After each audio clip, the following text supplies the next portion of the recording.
श्री नानक पद पंकज बंदन पंकज बंदन सिमरा अंगद दोख निकंदन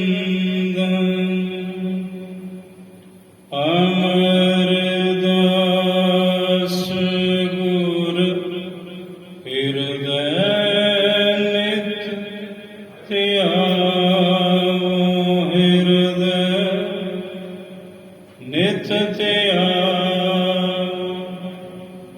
श्री गुरु रामदास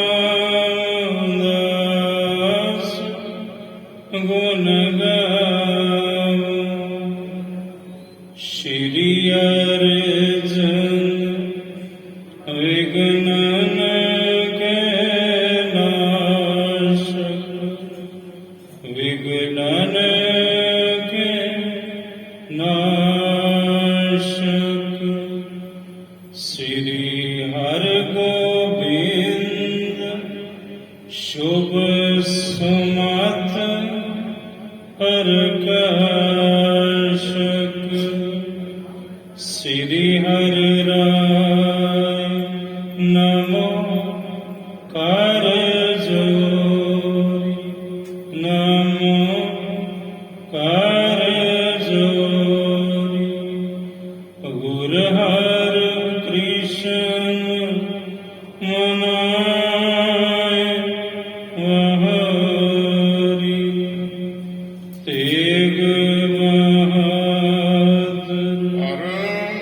ਕਿਰਪਾਲਾ ਸਤਿਗੁਰ ਪਰਮ ਕਿਰਪਾਲਾ श्री गुरु गोबिंद सिंह ਵਿਸ਼ਾਲਾ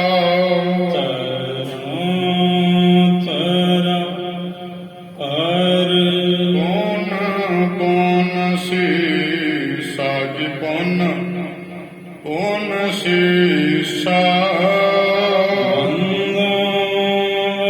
ਬੰਦਾਰ ਵਾਰ ਜਗਦੀਸ਼ਾ ਜਾਮਹਿ ਅੰਮ੍ਰਿਤ ਗਿਆਨ ਹੈ ਮਾਣਿਕ ਭਗਤ ਬੈਰਾਗ ਸ੍ਰੀ ਗੁਰੂ ਗ੍ਰੰਥ ਸਾਹਿਬ ਉਦਗ ਬੰਦਾ ਕਰ ਅਨੁਰਾਗ ਗੁਰ ਕਾ ਸ਼ਬਦ ਕਮਾਏ ਜਿਨ ਜੀਤੇ ਪੰਚ ਬੇਕਾਰ ਤਿੰਨ ਸੰਤਨ ਕੋ ਬੰਧਨਾ ਸੀਸ ਚਰਨ ਕਰਤਾਰ ਏਕੰਕਾਰ ਸਤਿਗੁਰੂ ਤੇਰੇ ਪ੍ਰਸਾਦ ਸੱਚ ਹੋਏ ਵਾਹਿਗੁਰੂ ਜੀ ਕੀ ਫਤਿਹ ਹੈ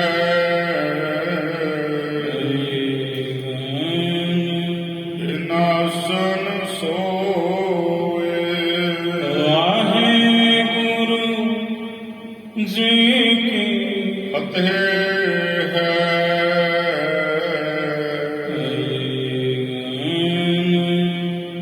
ਵਿਨਾਸ਼ਨ ਸੋਏ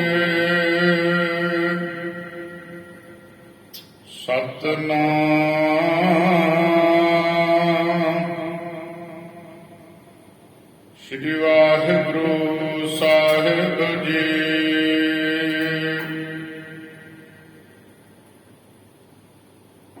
ਆਇਸ ਦੀਏ ਜਬ ਅਸ ਸੁਖ ਦਾਨੀ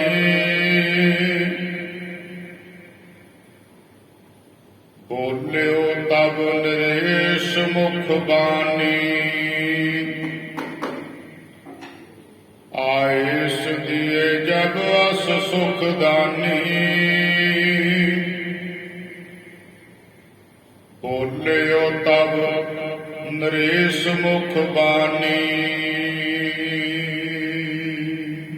ਸਾਧ ਸੰਗਤ ਜੀ ਵਾਹਿਗੁਰੂ ਜੀ ਕਾ ਖਾਲਸਾ ਵਾਹਿਗੁਰੂ ਜੀ ਕੀ ਫਤਿਹ। ਸ਼੍ਰਵਣ ਕੀਤਾ ਆਪ ਜੀ ਨੇ ਕਾਲ ਚੱਲ ਰਹੀ ਇਸ ਲੜੀਵਾਰ ਸ੍ਰੀ ਗੁਰੂ ਨਾਨਕ ਪ੍ਰਕਾਸ਼ ਦੀ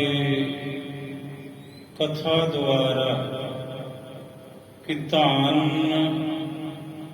ਸ੍ਰੀ ਗੁਰੂ ਨਾਨਕ ਦੇਵ ਸਾਹਿਬ ਜੀ ਰਾਏ ਬੁਲਾਰ ਜੀ ਦੇ ਘਰੇ ਪ੍ਰਸ਼ਾਦਾ ਛਕ ਕੇ ਹਟੇ ਨੇ ਤੇ ਮਹਾਰਾਜ ਜੀ ਦੇ ਪਿਤਾ ਜੀ ਔਰ ਚਾਚਾ ਜੀ ਤੇ ਸਤਿਗੁਰੂ ਜੀ ਦੇ ਸਤਿਕਾਰਯੋਗ ਮਾਤਾ ਧੰਨ ਮਾਤਾ ਤ੍ਰਿਪਤਾ ਜੀ ਪਹੁੰਚੇ ਨੇ। ਮਾਤਾ ਤ੍ਰਿਪਤਾ ਜੀ ਬੜੇ ਵੈਰਾਗ ਵਿੱਚ ਨੇ ਤੇ ਉਹਨਾਂ ਨੇ ਰੋ ਕੇ ਅੱਖਾਂ ਚੋਂ ਨੀਰ ਵਹਾ ਕੇ ਰਾਏ ਬੁਲਾਰ ਜੀ ਨੂੰ ਕਿਹਾ ਕਿ ਚੌਧਰੀ ਰਾਏ ਬੁਲਾਰ ਜੀਓ, ਤੁਸੀਂ ਸਭ ਦੇ ਸਤਿਕਾਰਯੋਗ ਹੋ, ਵੱਡੇ ਹੋ, ਬਜ਼ੁਰਗ ਹੋ, ਤਲਵੰਡੀ ਦੇ ਰਾਜੇ ਜੇ, ਤੇ ਮੇਰੀ ਇੰਨੀ ਕੁ ਬੇਨਤੀ ਸੁਣੋ ਤੁਸੀਂ। ਤੁਹਾਡੀ ਗੱਲ ਗੁਰੂ ਨਾਨਕ ਸਾਹਿਬ ਮੇਰਾ ਪੁੱਤਰ ਨਹੀਂ ਜੇ ਮੋੜਦਾ, ਜਿਵੇਂ ਕਿਵੇਂ ਕਰੋ ਮੇਰੇ ਪੁੱਤਰ ਨੂੰ ਹੁਣ ਇੱਥੇ ਹੀ ਰੱਖੋ, ਇਹ ਕਿਤੇ ਬਾਹਰ ਨਾ ਜਾਵੇ। ਇਹ ਕਹਿ ਕੇ ਮਾਤਾ ਜੀ ਦੇ ਅੱਖਾਂ ਵਿੱਚੋਂ ਨੀਰ ਵਹਿ ਡੁਲਿਆ। ਮਾਤਾ ਜੀ ਦੀ ਵੈਰਾਗ ਵਾਲੀ ਅਵਸਥਾ ਤੱਕ ਕੇ ਰਾਏ ਜੀ ਦਾ ਮਨ ਭਰ ਆਇਆ ਤੇ ਗੁਰੂ ਨਾਨਕ ਸਾਹਿਬ ਨੂੰ ਕਹਿਣ ਲੱਗੇ, ਮਹਾਰਾਜ ਤੁਸੀਂ ਅੰਤਰਜਾਮੀ ਜੇ ਤੁਹਾਡਾ ਹੁਕਮ ਹੋਵੇ ਤਾਂ ਮੈਂ ਕੁਝ ਬੇਨਤੀ ਕਰਨੀ ਚਾਹੁੰਦਾ, ਤੁਹਾਡੇ ਚਰਨਾਂ ਵਿੱਚ ਅਰਜ਼ ਕਰਨੀ ਚਾਹੁੰਦਾ।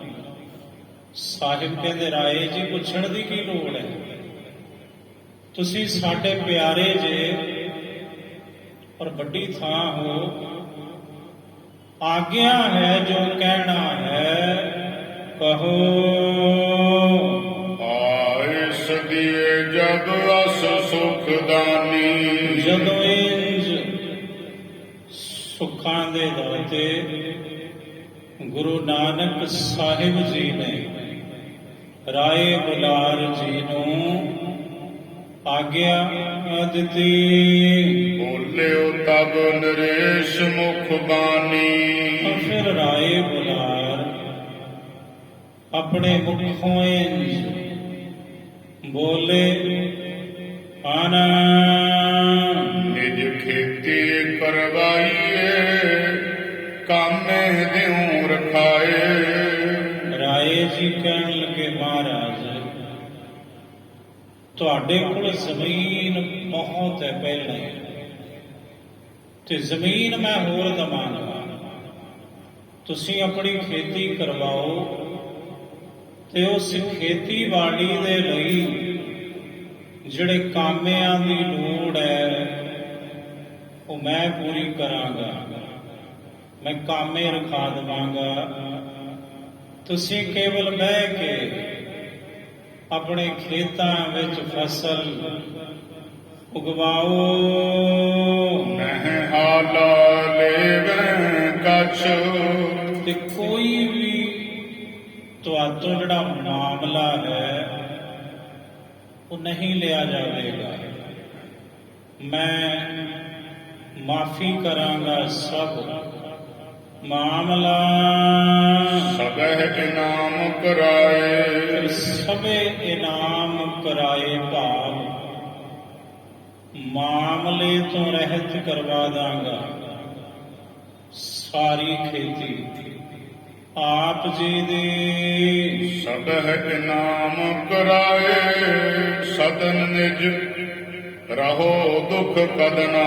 ਇਹ ਦੁੱਖਾਂ ਨੂੰ ਤੋੜਨ ਵਾਲੇ, ਇਹ ਦੁੱਖਾਂ ਦਾ ਨਾਸ਼ ਕਰਨ ਵਾਲੇ ਮੇਰੇ ਰੱਬ ਜੀ, ਮੇਰੇ ਮੌਲਾ ਜੀ, ਤੁਸੀਂ ਹੁਣ ਕਿਧਰੇ ਜਾਏ ਹੋ ਨੇ?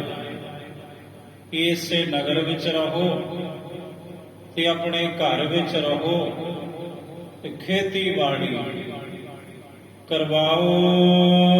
ਮਾਤਾ ਗ੍ਰਹਿ ਅਧੀਨ ਹੋਤ, ਕਿਉਂਕਿ ਵੇਖੋ ਆਪਣੀ ਅਮੜੀ ਵੱਲ, ਤੁਹਾਡੇ ਮਾਤਾ ਜੀ ਤ੍ਰਿਪਤਾ ਜੀ ਕਿੰਨੇ ਦੁਖੀ ਹੋ ਰਹੇ ਨੇ, ਵਿਛੋੜੇ ਦਾ ਦੁੱਖ ਕਿੰਨਾ ਹੈ। ਤੁਹਾਡੀ ਅਮੜੀ ਦੇ ਮਨ ਵਿੱਚ ਨਹਿ ਪੇਖਤ ਬਦਨਾ। ਇਹ ਤੁਹਾਡਾ ਜਦੋਂ ਬਦਨਾ ਨਹੀਂ ਵੇਖਦੀ, ਤੁਹਾਡੀ ਅਮੜੀ ਜਦੋਂ ਤੁਹਾਡਾ ਮੁਖੜਾ ਨਹੀਂ ਵੇਂਦੀ ਨਾ, ਤੇ ਇਹਨਾਂ ਦਾ ਜਿਉਣਾ ਥੋੜੀ ਹੈ। ਫਿਰ ਇਹਨਾਂ ਨੂੰ ਇੰਝ ਲੱਗਦਾ ਵੀ ਸਾਡੇ ਕੋਲੋਂ ਸਾਰਾ ਕੁਝ ਖੁੱਸ ਗਿਆ। ਜੇ ਪੁੱਤਰ ਦੇ ਦਿਦਾਰੇ ਨਹੀਂ ਹੋਏ ਤੇ ਇਹ ਬਹੁਤ ਦੁਖੀ ਹੁੰਦੀ ਹੈ।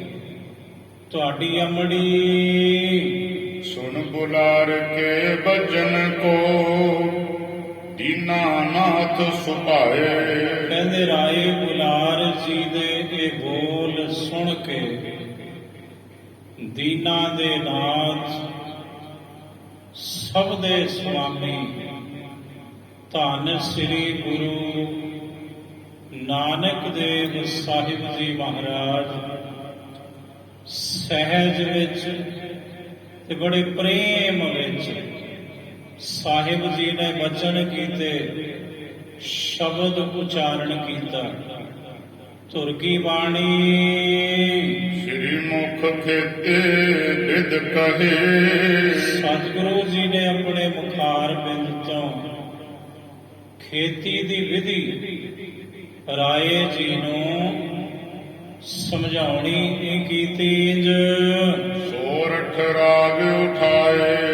ਸੋਰਠ ਰਾਗ ਵਿੱਚ ਗੁਰੂ ਨਾਨਕ ਸਾਹਿਬ ਜੀ ਨੇ ਉੱਥੇ ਰਾਏ ਭੋਏ ਦੀ ਤਲਵੰਡੀ ਤੇ ਰਾਏ ਬੁਲਾਰ ਜੀ ਦੇ ਘਰੇ ਸੋਰਠ ਰਾਗ ਵਿੱਚ ਇਹ ਬਾਣੀ ਉਚਾਰਨ ਕੀਤੀ। ਸ੍ਰੀ ਮੁਖ ਵਾਕ। ਸ੍ਰੀ ਮੁਖ ਵਾਕ ਕਹਿੰਦੇ ਨੇ ਉਹ ਬਚਨ, ਉਹ ਬੋਲ ਜੋ ਗੁਰੂ ਜੀ ਦੇ ਮੁਖੋਂ ਨਿਕਲੇ ਹੋਣ। ਇਨ ਬਿਨ ਉਹਨਾਂ 'ਚ ਕੋਈ ਰਲਾ ਨਹੀਂ ਹੋ ਸਕਦਾ। ਉਹ ਬੋਲ ਸ਼ੁੱਧ ਨੇ ਜਿਹੜੇ ਗੁਰੂ ਦੇ ਮੁਖੋਂ ਨਿਕਲੇ ਹਨ। ਸੋਰਠ ਮਹੱਲਾ ਪਹਿਲਾ। ਸੋਰਠ ਰਾਗ ਦਾ ਨਾਮ ਹੈ ਤੇ ਮਹੱਲਾ ਪਹਿਲਾ। ਸੋਰਠ ਰਾਗ ਵਿੱਚ ਧੰਨ ਸ੍ਰੀ ਗੁਰੂ ਨਾਨਕ ਦੇਵ ਸਾਹਿਬ ਜੀ ਫਰਮਾਨ ਕਰਦੇ ਹਨ। ਘਰ ਪਹਿਲਾ। ਸੋਰਠ ਰਾਗ ਦੇ ਪਹਿਲੇ ਘਰ ਵਿੱਚ ਇਸ ਸ਼ਬਦ ਨੂੰ ਗਾਇਨ ਕਰਨ ਦੀ ਤਾਕੀਦ ਹੁਕਮ ਸਤਿਗੁਰੂ ਆਪਣੇ ਪਰਬਾਬੀਆਂ ਨੂੰ ਦਿੰਦੇ ਹਨ।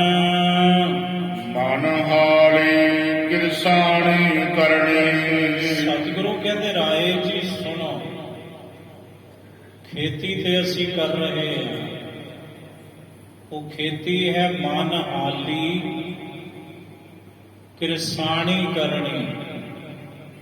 ਜਿਹੜਾ ਹਾਲੀ ਹੁੰਦਾ ਨਾ, ਹਲ ਬਾਉਣ ਵਾਲਾ, ਉਹ ਬੜਾ ਉਦਮੀ ਹੁੰਦਾ ਹੈ, ਉਦਮੀ। ਤੇ ਮਨ ਨੂੰ ਅਸਾਂ ਹਾਲੀ ਬਣਾਇਆ ਹੋਇਆ, ਮੂੰਹ ਨੇਰੇ ਹਾਲੀ ਉੱਠਦਾ ਤੇ ਖੇਤ ਵਿੱਚ ਜਾ ਕੇ ਹਲ ਵਾਹੁੰਦਾ ਜੀ। ਸਾਹਿਬ ਕਹਿੰਦੇ ਅਸੀਂ ਆਪਣੇ ਮਨ ਨੂੰ ਹਾਲੀ ਦੀ ਤਰ੍ਹਾਂ ਉਦਮੀ ਬਣਾਇਆ ਹੋਇਆ ਹੈ, ਆਲਸੀ ਨਹੀਂ। ਮਨ ਹਾਲੀ ਕਿਰਸਾਣੀ ਕਰਨੀ, ਤੇ ਜਿਹੜੀ ਵਾਹੀ ਹੈ, ਖੇਤੀ ਹੈ, ਉਹ ਹੈ ਕਰਨੀ। ਸ੍ਰੇਸ਼ਟ ਕਰਨੀ ਰੂਪੀ ਸਾਡੀ ਵਾਹੀ ਹੈ, ਖੇਤੀ ਹੈ। ਸ਼ਰਮ ਪਾਣੀ ਤਨ ਖੇਤ, ਤੇ ਸ਼ਰਮ, ਮਿਹਨਤ, ਮੁਸ਼ੱਕਤ, ਇਹ ਸਾਡਾ ਪਾਣੀ ਹੈ, ਤੇ ਤਨ ਹੈ ਸਾਡਾ ਖੇਤ। ਸ਼ਰਮ ਪਾਣੀ, ਤਨ ਖੇਤ। ਨਾਮ ਬੀਜ ਸੰਤੋਖ ਸੁਹਾਗਾ, ਪ੍ਰਭੂ ਦੇ ਨਾਮ ਦਾ ਬੀਜ ਹੈ, ਉਹਦਾ ਛਿੱਟਾ ਦਿੰਦੇ ਹਾਂ ਅਸੀਂ ਆਪਣੇ ਸਰੀਰ ਰੂਪੀ ਖੇਤ ਦੇ ਵਿੱਚ। ਪਹਿਲਾਂ ਇਸ ਖੇਤ ਨੂੰ ਸਵਾਰਦੇ ਹਾਂ। ਮਨ ਹਾਲੀ ਕਿਰਸਾਣੀ ਕਰਨੀ, ਸ਼ਰਮ ਪਾਣੀ ਤਨ ਖੇਤ। ਨਾਮ ਬੀਜ ਸੰਤੋਖ ਸੁਹਾਗਾ, ਜਿਹੜਾ ਸੰਤੋਖ ਧਾਰਨ ਕਰਨਾ ਹੈ, ਇਹ ਅਸੀਂ ਸੁਹਾਗਾ ਫੇਰਦੇ ਹਾਂ। ਆਪਣੀ ਇਸ ਖੇਤੀ ਖੇਤ ਵਿੱਚ ਤਨ ਰੂਪੀ ਖੇਤ ਦੇ ਅੰਦਰ ਪਹਿਲਾਂ ਇਹਨੂੰ ਵਾਹੁੰਦੇ ਹਾਂ, ਸਵਾਰਦੇ ਹਾਂ, ਫਿਰ ਇਹਦੇ ਵਿੱਚ ਨਾਮ ਦਾ ਛਿੱਟਾ ਦਿੰਦੇ ਹਾਂ, ਵਾਹਿਗੁਰੂ ਵਾਹਿਗੁਰੂ। ਫਿਰ ਨਾਮ ਦਾ ਛਿੱਟਾ ਦੇ ਕੇ, ਜਿਵੇਂ ਜ਼ਿਮੀਂਦਾਰ ਸਬਰ ਕਰਦਾ, 6 ਮਹੀਨੇ ਇੰਤਜ਼ਾਰ ਕਰਦੇ ਹੋ ਵੀ ਫਸਲ ਪੱਕੇਗੀ, ਉਹ ਸਬਰ ਵਿੱਚ ਹੁੰਦਾ ਹੈ। ਜੱਟ, ਜ਼ਿਮੀਂਦਾਰ, ਕਿਸਾਨ, ਤੇ ਫਸਲ ਪੱਕੇਗੀ, ਮੇਰੇ ਘਰੇ ਆਵੇਗੀ, ਫਿਰ ਮੈਂ ਉਹਦਾ ਮੁੱਲ ਵਟਾਂਗਾ। ਸਤਿਗੁਰੂ ਕਹਿੰਦੇ ਇੰਝ ਅਸੀਂ ਨਾਮ ਦਾ ਬੀਜ ਬੀਜ ਕੇ ਸਰੀਰ ਰੂਪੀ ਖੇਤ ਵਿੱਚ ਫਿਰ ਕਾਲੇ ਨਹੀਂ ਲੈਂਦੇ, ਫਿਰ ਉਹਦੇ ਤੇ ਸੰਤੋਖ ਦਾ ਸੁਹਾਗਾ ਫੇਰਦੇ ਹਾਂ। ਸੰਤੋਖ ਸੁਹਾਗਾ ਰੱਖ ਗਰੀਬੀ ਵੇਸ, ਤੇ ਗਰੀਬੀ ਵੇਸ ਧਾਰਨ ਕਰਕੇ ਰੱਖਦੇ ਹਾਂ। ਗਰੀਬੀ ਗੁਰਬਾਣੀ ਦੇ ਵਿੱਚ ਵਾਚਕ ਹੈ ਨਿਮਰਤਾ। ਗਰੀਬੀ ਗਦਾ ਹਮਾਰੀ, ਗਰੀਬੀ ਤੋਂ ਭਾਵ ਗੁਰੂ ਗ੍ਰੰਥ ਸਾਹਿਬ ਜੀ ਵਿੱਚ ਹੈ ਨਿਮਰਤਾ। ਇੰਝ ਅਸੀਂ ਨਿਮਰਤਾ ਵਾਲਾ, ਗਰੀਬੀ ਵਾਲਾ ਵੇਸ ਧਾਰਨ ਕਰਕੇ ਰੱਖਦੇ ਹਾਂ। ਭਾਉ ਕਰਮ ਕਰ ਜਮ ਸੀ, ਵੇਖੋ ਜ਼ਿਮੀਂਦਾਰ ਫਸਲ ਬੀਜਦਾ ਨਾ ਰਾਏ ਜੀ, ਤੇ ਜੇ ਉਹਦੀ ਕਿਰਪਾ ਹੋਵੇ ਫਿਰ ਫਸਲ ਪੱਕਦੀ ਹੈ, ਨਹੀਂ ਤੇ ਕਈ ਦਫਾ ਫਸਲ ਖੜੀ ਹੀ ਤਬਾਹ ਹੋ ਜਾਂਦੀ ਹੈ। ਝੱਖੜ ਆ ਜਾਣ, ਤੂਫਾਨ ਆ ਜਾਣ, ਹਨੇਰੀਆਂ, ਮੀਂਹ ਬਹੁਤਾ ਪੈ ਜਾਵੇ, ਮੀਂਹ ਪਵੇ ਨਾ। ਤੁਸੀਂ ਵੇਖੋ ਤੇ ਸਹੀ ਇੱਕ ਜ਼ਿਮੀਂਦਾਰ ਦੀ ਜ਼ਿੰਦਗੀ ਕਿਆ ਹੈ। ਫਿਰ ਆਏ ਜੀ, ਇੱਕ ਜੱਟ, ਇੱਕ ਜ਼ਿਮੀਂਦਾਰ, ਇੱਕ ਕਿਸਾਨ, ਉਹ ਕੋਈ ਵੀ ਹੋ ਸਕਦਾ ਹੈ, ਉਹਦੇ ਨਾਲ ਜਾਤ ਦਾ ਕੋਈ ਤਾਲੁਕ ਨਹੀਂ। ਕਿਸਾਨ ਕਿਸਾਨ ਹੈ, ਕੋਈ ਵੀ ਹੋ ਸਕਦਾ ਹੈ, ਮਹਾਜਨ ਵੀ ਹੋ ਸਕਦਾ ਹੈ, ਕਿਸਾਨ ਕੋਈ ਵੀ ਹੋ ਸਕਦਾ ਹੈ, ਕਿਸੇ ਜਾਤੀ ਵਿੱਚੋਂ ਹੋ ਸਕਦਾ ਹੈ। ਪਰ ਆਏ ਜੀ ਕਿਸਾਨ ਦਾ ਜੀਵਨ ਵੇਖੋ ਤੁਸੀਂ ਕਿਹਾ ਹੈ। ਜ਼ਮੀਨ ਨੂੰ ਸਵਾਰਦਾ, ਤੜਕੇ ਉੱਠਦਾ, ਹਲ ਚੁੱਕਦਾ, ਹਲ ਵਾਹੁੰਦਾ ਏ, ਪੰਜਾਲੀ ਉਹਦੇ ਮੋਢੇ ਤੇ ਹੁੰਦੀ ਜੇ, ਤੇ ਉੱਥੇ ਬਹਿ ਕੇ ਹੀ ਖੇਤਾਂ ਵਿੱਚ ਉਹ ਰੋਟੀ ਖਾਂਦਾ ਹੈ, ਲੱਸੀ ਦੇ ਨਾਲ, ਗੰਢੇ ਦੇ ਨਾਲ। ਕੋਈ ਮਟਰ ਪਨੀਰ ਨਹੀਂ, ਕੋਈ ਬਹੁਤੀਆਂ ਸਬਜ਼ੀਆਂ ਨਹੀਂ, ਤੇ ਉਹ ਖਾ ਕੇ ਗਰੀਬੀ ਜਿਹਾ ਵੇਸ ਧਾਰਨ ਕਰਕੇ ਰਾਤ ਨੂੰ ਸੱਪਾਂ ਦੀਆਂ ਸਿਰੀਆਂ ਵੀ ਮਿੱਧਦਾ ਜ਼ਿਮੀਦਾਰ। ਫੇਰ ਭਾਵੇਂ ਪੋਹ ਮਾਘ ਦੀਆਂ ਰਾਤਾਂ ਨੇ, ਤੇ ਭਾਵੇਂ ਸਾਉਣ ਭਾਦੋਂ, ਭਾਵੇਂ ਜੇਠ ਹਾੜ ਦੀਆਂ ਰਾਤਾਂ ਨੇ, ਦਿਨ ਨੇ, ਉਹ ਤੱਕਦਾ ਰਹਿੰਦਾ ਆਪਣੀ ਫਸਲ ਵੱਲ ਕਿ ਪੱਕੇਗੀ ਪੱਕੇਗੀ, ਕਿੱਡਾ ਸਬਰ ਜੇ। ਪਰ ਰਾਏ ਜੀ, ਫਸਲ ਪੱਕਦੀ ਪਤਾ ਕਿਵੇਂ ਜੇ? ਮਿਹਨਤ ਹੈ ਜ਼ਿਮੀਦਾਰ ਦੀ, ਵੱਖਰੀ ਬਾਤ ਹੈ। ਅਸਲ ਵਿੱਚ ਹੈ ਰੱਬ ਦੀ ਕਿਰਪਾ, ਉਹਦੀ ਬਖਸ਼ਿਸ਼। ਭਾਉ ਕਰਮ ਕਰ ਜਮ ਸੀ। ਜਦੋਂ ਅੱਲਾਹ ਦਾ, ਜਦੋਂ ਖੁਦਾ ਦਾ, ਜਦੋਂ ਰੱਬ ਦਾ ਕਰਮ ਹੁੰਦਾ, ਕਰਮ ਵਾਚਕ ਹੈ ਫਾਰਸੀ ਵਿੱਚ ਬਖਸ਼ਿਸ਼ ਦਾ। ਹਿੰਦੀ ਦੇ ਵਿੱਚ ਕਰਮ ਕਹਿੰਦੇ ਨੇ ਕੰਮ ਨੂੰ, ਕ੍ਰਿਤ ਨੂੰ। ਫਾਰਸੀ ਵਿੱਚ ਕਰਮ ਸ਼ਬਦ ਉਹਦੀ ਬਖਸ਼ਿਸ਼ ਦਾ ਵਾਚਕ ਬਣ ਜਾਂਦਾ ਹੈ। ਸ਼ਬਦ ਇੱਕੋ ਹੀ ਹੈ, ਪਰ ਜਿਵੇਂ ਹੀ ਬੋਲੀ ਬਦਲੀ, ਉਹਦਾ ਅਰਥ ਬਦਲ ਗਿਆ। ਸਾਹਿਬ ਕਹਿੰਦੇ ਭਾਉ ਕਰਮ ਫਾਰਸੀ ਦਾ ਸ਼ਬਦ ਹੈ, ਉਹਦਾ ਜਦੋਂ ਕਰਮ ਹੁੰਦਾ ਅੱਲਾਹ ਤਾਲਾ ਦਾ, ਫਿਰ ਤਨ ਰੂਪੀ ਖੇਤੀ ਜਿਹੜੀ ਬੀਜਦਾ ਹੈ ਨਾ ਜਗਿਆਸੂ, ਉਹਦੇ ਵਿੱਚ ਪ੍ਰੇਮ ਦਾ ਬੂਟਾ ਉੱਗਦਾ ਜੇ। ਭਾਉ ਕਰਮ ਕਰ, ਉਹਦੀ ਬਖਸ਼ਿਸ਼ ਹੋਵੇ ਤਾਂ ਫਿਰ ਫਸਲ ਜਿਹੜੀ ਹੈ ਉਹ ਜੰਮਦੀ ਹੈ, ਭਾਵ ਉਗਦੀ ਜੇ। ਭਾਉ ਕਰਮ ਕਰ ਜਮ ਸੀ। ਸੇ ਘਰ ਭਾਗਠ ਦੇਖ।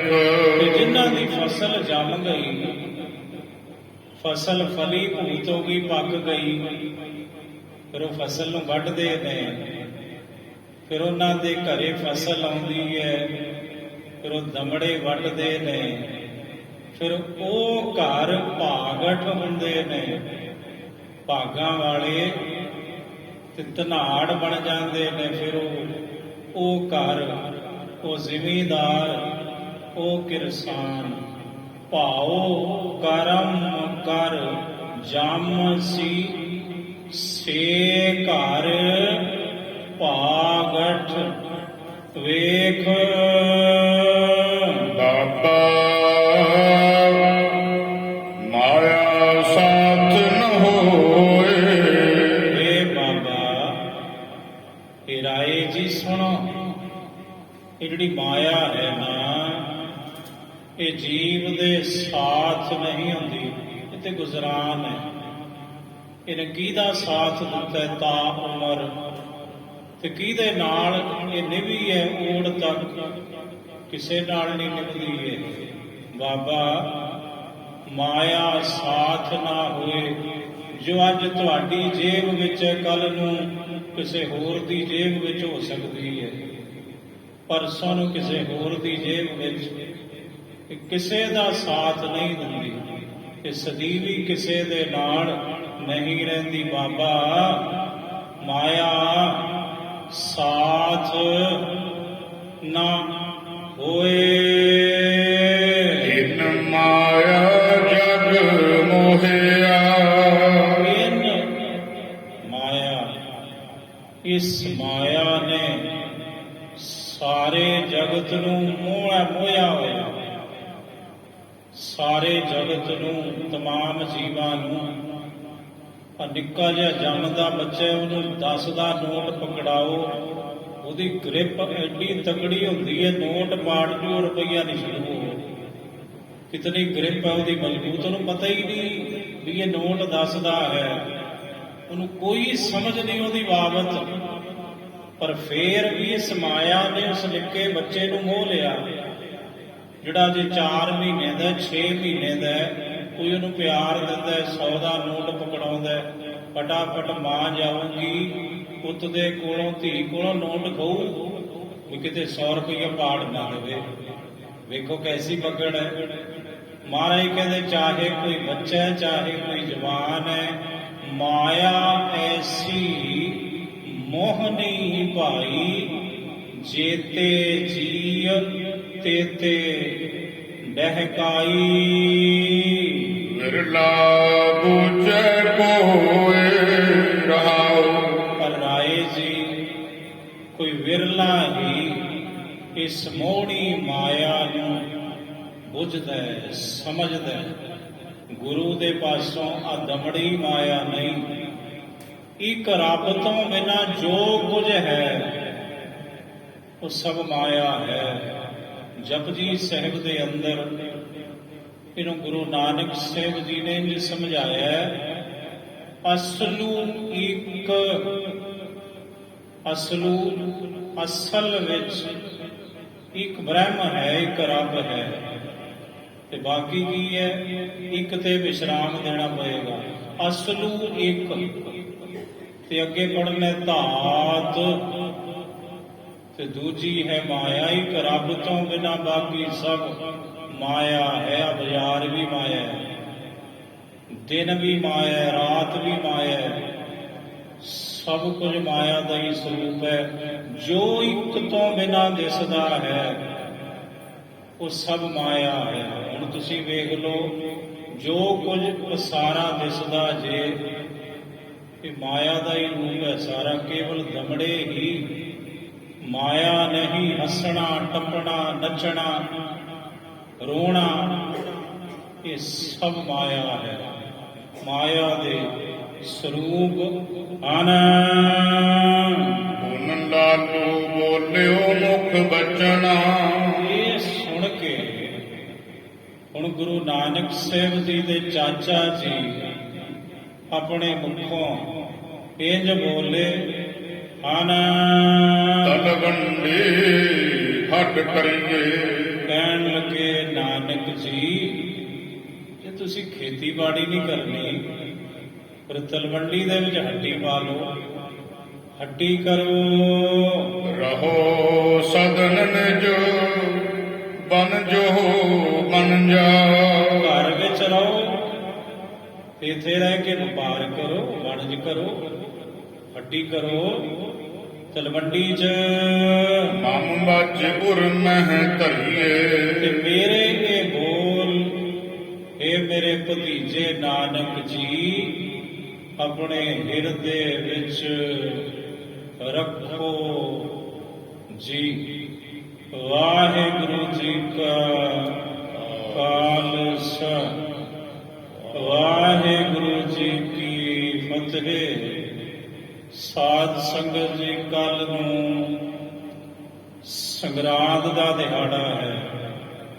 ਕਿਹੜੀ ਸੰਗਰਾਂਦ ਹੈ ਸਵੇਰੇ ਦੱਸਾਂਗੇ, ਹੁਣੇ ਨਹੀਂ, ਅਜੇ ਬਾਕੀ ਹੈ ਸਮਾਂ। ਕੱਲ ਨੂੰ ਸੰਗਰਾਂਦ ਦਾ ਦਿਹਾੜਾ ਹੈ, ਤੇ ਕੱਲ ਨੂੰ ਜਿਹੜੀ ਸਮਾਪਤੀ ਹੈ ਨਾ ਸੰਗਰਾਂਦ ਦੇ ਦੀਵਾਨ ਦੀ, ਉਹ ਸਵੇਰ ਦੇ ਦੀਵਾਨ ਵਿੱਚ ਸਮਾਪਤੀ ਹੋ ਜਾਣੀ ਹੈ। ਕੋਈ ਲੰਗਰ ਨਹੀਂ ਕੱਲ ਨੂੰ ਤਿਆਰ ਹੋਣਾ, ਕੋਈ ਦੁਪਹਿਰੇ ਸਮਾਗਮ ਨਹੀਂ ਹੋਣਾ, ਬਸ ਸਵੇਰੇ ਸਵੇਰੇ ਹੀ ਸਾਰੀ ਸਮਾਪਤੀ ਕੱਲ ਨੂੰ ਹੋ ਜਾਣੀ ਹੈ। ਵਾਹਿਗੁਰੂ ਜੀ ਕਾ ਖਾਲਸਾ, ਵਾਹਿਗੁਰੂ ਜੀ ਕੀ ਫਤਿਹ।